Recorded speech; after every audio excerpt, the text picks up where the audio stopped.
Hi friends, இன்னைக்கு நம்ம இந்த வீடியோவில் பார்க்க போகிறோம்னா ஒரு சூப்பரான சீரிஸோட ரிவ்யூ தான் பார்க்க போகிறோம். ஸோ அந்த சீரிஸ் என்னென்னா நிறைய பேர் உங்களுக்கு தெரிஞ்சிருக்கும்னு நினைக்கிறேன். ஸோ அதான் வந்து பார்த்திங்கன்னா நம்ம கேம் ஆஃப் த்ரோன்ஸோட ஒரு ஸ்பின் ஆஃப் சீரீஸாக எடுத்த ஒரு சீரீஸ் தான் வந்து பார்த்திங்கன்னா Knight of the Seven Kingdom. So ஒரு லாஸ்ட் 2 months வந்து பார்த்திங்கன்னா ஒவ்வொரு எபிசோடாக வந்து ரிலீஸ் பண்ணிகிட்டே இருந்தாங்க ஒவ்வொரு மண்டேவாக. ஸோ இந்த வீக் தான் வந்து பார்த்திங்கன்னா டோட்டலாக 6 எபிசோடு ரிலீஸ் பண்ணி முடிச்சாட்டாங்க.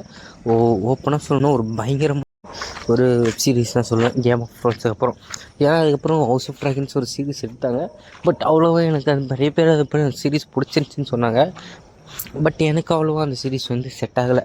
பட் இந்த சீரிஸ் வந்து ஸ்டார்ட் பண்ண ஒரு செம்ம இன்ட்ரெஸ்டிங்காக போச்சு.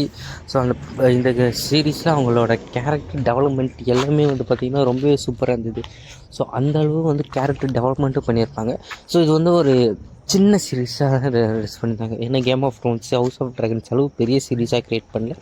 ஒரு சின்ன பட்ஜெட்டில், ஒரு காம்பேக்டான பட்ஜெட்டில் ஒரு மினி சீரீஸ் அப்படி எடுக்கணுன்னு தான் ட்ரை பண்ணியிருக்காங்க.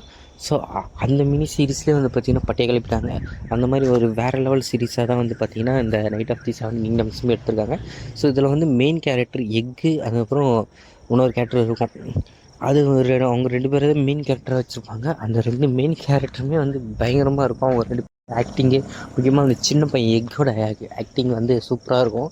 ஸோ அதுக்கப்புறம் பார்த்திங்கன்னா சீசன் 5 வந்து பார்த்திங்கன்னா ஒரு ஃபைட் சீன் வரும். எனக்கு தெரிஞ்சு அந்த சீரீஸில் அது ஒன்று தான் ஃபைட் சீன் நினைக்கிறேன். ஸோ அதுவே வந்து பயங்கரமாக எடுத்துருந்தாங்க.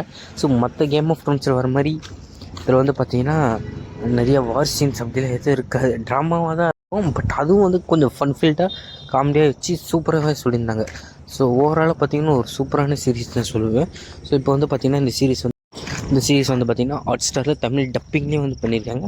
தமிழ் டப்பிங் ஓகேவா நல்லதாக இருக்குது. பட் இன்னும் கொஞ்சம் பெட்டராக பண்ணியிருக்கலாமோ தோணுச்சு. பட் ஓவராலாக ஒரு சூப்பரான மஸ்ட் வாட்ச் சீரீஸ்னு சொல்லுவேன்.